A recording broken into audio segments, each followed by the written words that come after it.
प्रभु जीशुख्रीष्ट नाम समस्त praise the Lord. देखंतु आमे चर्च गृह को केते सुंदर भाव सजाइछु। एहीपरि आम हृदय को आम सजाइबा निश्चय आपण मानक कहवाक चाहे। आम चर्च गृह को जेपरि सजाउछु आम निजक जेपरि सजाउछु ठीक सेहीपरि आम हृदय को जदि सजाइबा निश्चय प्रभु आम आशीर्वाद करेंगे।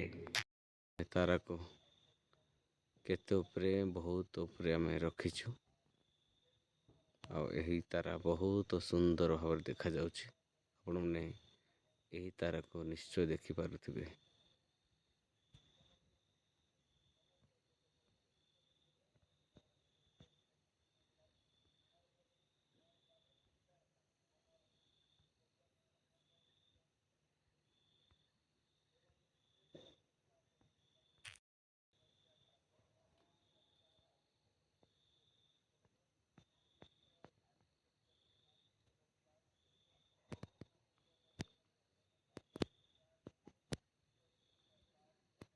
देखंतु आम तारा को किपर भाव आम रखीछु।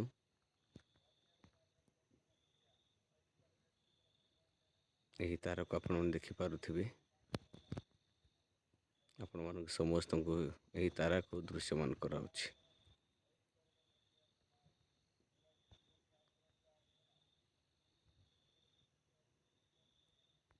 ख्रीष्ट नाम समस्त प्रेज लॉर्ड एवं